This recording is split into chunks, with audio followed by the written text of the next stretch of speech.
Marami ka nang upload pero wala ka pa rin kinikita. Hindi ka malas pero may isang bagay kang hindi ginagawa. May lumapit sa akin at sabi niya, ang dami ko nang upload, ang dami ko nang videos araw-araw, pero bakit wala pa rin earnings? Kung ikaw yan, makinig kang mabuti hanggang dulo kasi hindi dami ng upload ang problema. Una, nag-upload ka, ang tanong, may value ba? Maraming content creators ang akala nila kapag marami silang post, maraming upload, automatic may kita na. Pero ang tanong, may silbi ba sa nanonood ng content mo? Hindi tinatanong ng platform kung gaano ka kasipag.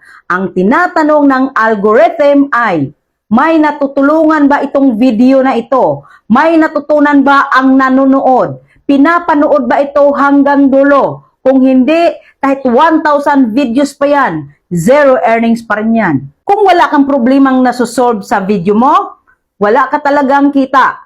Makinig ka dito, ang binabayaran sa online ay solusyon, hindi upload. Kung ang content mo ay kwento lang, flex lang, rant lang, walang malinaw na punto, hindi yan monetizable. Tanungin mo sarili mo bago ka mag-upload, anong problema ang sinusolve ng video na ito? Kung wala kang maisagot, huwag ka nang mag-expect ng earnings.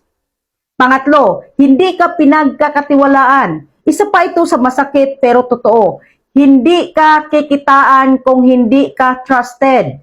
Kahit maganda ang content mo, kung pabago-bago ka, kung puro hype, kung walang consistency sa mensahe, hindi ka pagkakatiwalaan ng audience. At kung walang tiwala, walang bibili, walang earnings. Pang-apat na punto, gusto mo ng kita pero ayaw mo ng sistema. Ito ang pinaka-common. Gusto ng earnings pero ayaw mag-aral, ayaw mag-analyze, ayaw mag-improve at ayaw mag-ulit-ulit.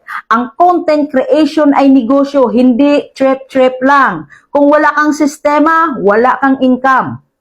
Pang-limang punto, earnings follow attention plus tiwala. Ito ang tandaan mo. Hindi pera ang hinahabol mo sa umpisa. Atensyon at tiwala muna. Kapag pinapanood ka hanggang dulo, binabalikan ka, inaabangan ka, natural na darating ang earnings. Hindi baliktad ang proseso. Kaya kung marami ka ng upload pero wala pa rin kita, hindi ka naman malas, hindi ka naman late, hindi rin masama ang platform. Mali lang talaga ang strategy. Ayusin mo muna ang value, yung mensahe ng content mo, yung pagiging consistent at dapat mapagkatiwalaan ka. At promise, susunod ang earnings. Kung nakarelate ka, i-share mo to sa kaibigan mong content creator na akala niya pag nag-upload lang, may kita na.